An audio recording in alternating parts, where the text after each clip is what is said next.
ക്ലാസ്സിൻ്റെ ചാപ്റ്റർ 2 ജന്തുലോകത്തേക്ക്. നോക്കേ, ഈ ചിത്രം നോക്കേ എല്ലാവരും. ആഹാ, ഇന്ന് എല്ലാവരും വളരെ നേരത്തെ എത്തിയല്ലോ. കൂട്ടുകാരെ കണ്ട് മിത്ര വീടിന് പുറത്തിറങ്ങി. മിത്രയുടെ വീടും പരിസരവും കണ്ടല്ലോ. ഏതെല്ലാം ജീവികളാണ് ചിത്രത്തിലുള്ളത്? ഇവയിൽ മിത്ര വളർത്തുന്ന ജീവികൾ ഏതൊക്കെയാവും? ഏതൊക്കെ ജീവികളെയാണ് മനുഷ്യർ ഇണക്കി വളർത്തുന്നത്? ഏതൊക്കെയായിരിക്കും നമ്മൾ ഇണക്കി വളർത്തുന്നത്? കോഴി, കോഴിക്കുഞ്ഞ്, നായ, ആട് അല്ലേ? ഇതിനെയൊക്കെ നമ്മൾ ഇണക്കി വളർത്തുന്നതാണ്. പൂച്ച ഉണ്ടോ? ഇല്ല.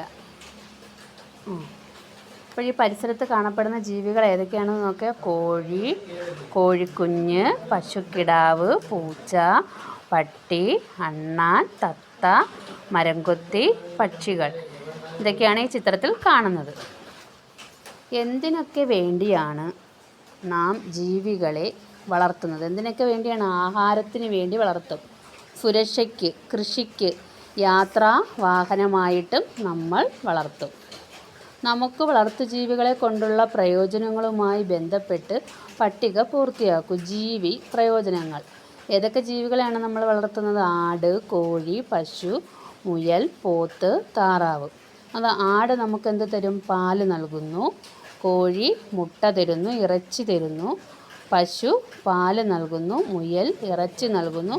പിന്നെ അതിനെ ഓമനിച്ച് വളർത്തുകയും ചെയ്യുന്നുണ്ട്. പോത്ത് ഇറച്ചി നൽകുന്നു. താറാവ് മുട്ട, ഇറച്ചി. അടുത്ത, വിവിധ ആവശ്യങ്ങൾക്കായി നാം ജീവികളെ വളർത്തുന്നു.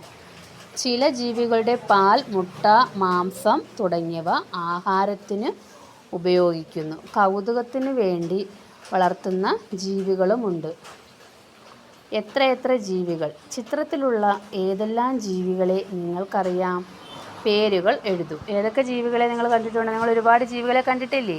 ഈ ചിത്രത്തിലുള്ള ജീവികളുടെ പേര് പറഞ്ഞേ. പല്ലി. അടുത്തത് ഏതാണെന്ന് നോക്കേ? ഒച്ച്. അടുത്തതോ? ഉറുമ്പ്. അടുത്തത് ഉപ്പൻ. അടുത്തതോ? പഴുതാര. അടുത്തത് ഏതാ? വവ്വാൽ. ഇത് കീരി. അടുത്ത തേരാട്ട. കണ്ടോ? ഈ ജീവികളെയൊക്കെ കണ്ടിട്ടുണ്ടോ? പല്ലിയെ നമ്മളെ വീട്ടിലെല്ലാവരും കാണത്തില്ലേ? ഒച്ച്. പെതുക്കിയാണ് അത് എഴിഞ്ഞെഴിഞ്ഞ് പോകുന്നത്. ആ തോടിനകത്താണ് ഇരിക്കുന്നത്. ഉറുമ്പിനെ കണ്ടിട്ടില്ലേ? അടുത്തത് ഏതാ? ഉപ്പൻ. ഇതോ? പഴുതാര. ഇത് വവ്വാൽ. രാത്രി കാലങ്ങളിൽ മാത്രമേ പുറത്തിറങ്ങൂ. ഇത് കീരി. കണ്ടോ? ഇവ നമ്മുടെ വീട്ടിലും പരിസരത്തുമായി ജീവിക്കുന്നവയാണല്ലോ. ഇവയിൽ വളർത്തുജീവികളുണ്ടോ? ഇതിനകത്ത് വളർത്തുജീവികളുണ്ടോ? ഇല്ലല്ലോ. വീട്ടിലും പരിസരത്തുമുള്ള കൂടുതൽ ജീവികളെ കണ്ടെത്തി എൻ്റെ പരിസര പഠന പുസ്തകത്തിൽ എഴുതൂ. എത്ര ജീവികളെ കണ്ടെത്താൻ കഴിഞ്ഞു? നോക്കി, നമുക്ക് ഏതിനെയൊക്കെ എഴുതാം? പച്ചത്തുള്ളൽ, ഓലച്ചാത്തൻ, തവള, ഓന്ത്. അങ്ങനെ നമ്മുടെ പരിസരത്ത് ഇഷ്ടംപോലെ ഉണ്ട്. അതൊക്കെ നമ്മൾ കണ്ടെത്തി എഴുതണം. ഇത് കൂടാതെ കേട്ടോ. അടുത്ത് നോക്കിയാൽ ഇത്തിരി കുഞ്ഞന്മാരും വമ്പന്മാരും ചെറിയ ജീവികളും തൊട്ട് വലിയ ജീവികൾ വരെ നമ്മുടെ പരിസരത്തുണ്ട്. മിത്രയും കൂട്ടരും ജീവികളുടെ പേര് പറഞ്ഞ് കളിക്കുകയാണ്. ആരാണ് ഏറ്റവും കൂടുതൽ ജീവികളെ കണ്ടെത്തുക? തമ്മിൽ മത്സരമായി. പുൽച്ചാടി, മിന്നാമിനുങ്ങ്, ഓന്ത്, വണ്ട്, പശു. പറഞ്ഞ ജീവികളുടെ ചിത്രം വരയ്ക്കാനും അവർ മറന്നില്ല. കണ്ടോ? ഒരു ചിത്രം വരച്ച കണ്ടോ? ഇതിനകത്ത് ഏതൊക്കെ ചിത്രങ്ങളാണ് കണ്ടോ? ആന, കുരുവി, പശു, കുരങ്ങൻ, തവള, പൂച്ച, അണ്ണാൻ. കണ്ടോ? മുയൽ. ചിത്രം വരച്ച ജീവികളുടെ ചിത്രങ്ങൾ കണ്ടല്ലോ. നമുക്ക് ഇതുപോലെ കളിച്ചാലോ? പേര് പറയാതെ ജീവികളുടെ ശബ്ദമോ ചലനമോ അവതരിപ്പിക്കൂ. കൂട്ടുകാർ ജീവിയെ തിരിച്ചറിയട്ടെ. കണ്ടെത്തിയ ജീവികളുടെ പേരുകൾ പട്ടികപ്പെടുത്തി ചിത്രം വരച്ച് നിറവും നൽകൂ. നിറവും നൽകാൻ മറക്കരുത് കേട്ടോ. നിങ്ങളുടെ പട്ടികയിലെ ഏറ്റവും ചെറിയ ജീവി ഏതാണ്? ഏറ്റവും വലുതോ? പട്ടികയിലെ ജീവികളുടെ വലിപ്പത്തിൻ്റെ അടിസ്ഥാനത്തിൽ ക്രമീകരിച്ചെഴുതൂ.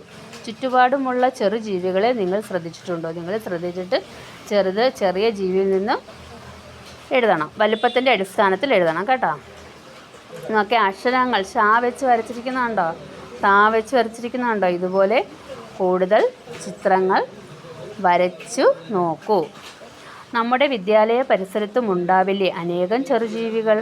ഇവ ഏതെല്ലാം? ഇവയ്ക്കെല്ലാം ഒരേ വലിപ്പമാണോ? നമുക്ക് കൂട്ടായി നിരീക്ഷിച്ചാലോ? എങ്ങനെ നിരീക്ഷിക്കുന്നത്? എവിടെയെല്ലാം നിരീക്ഷിക്കാം? മണ്ണിൽ നിരീക്ഷിക്കാം, ചെടികളിൽ കാണും വയൽ, മരങ്ങളിൽ കുളം. ഇവിടെയൊക്കെ എന്തിനെ കാണാം? ചെറിയ ചെറിയ ജീവികളെ കാണാം. കണ്ടെത്തിയ ചെറുജീവികളുടെ പേരുകൾ എൻ്റെ പരിസര പഠന പുസ്തകത്തിൽ എഴുതൂ. ഏതൊക്കെയാ? ഓന്ത്, ഒച്ച്, പഴുതാര, പുഴു, പാറ്റ, പല്ലി, ഉറുമ്പ്, തുമ്പി, പൂമ്പാറ്റ. ഇതിനെയൊക്കെയാണ് നമ്മൾ കണ്ടിട്ടുള്ളത്. ഓക്കേ.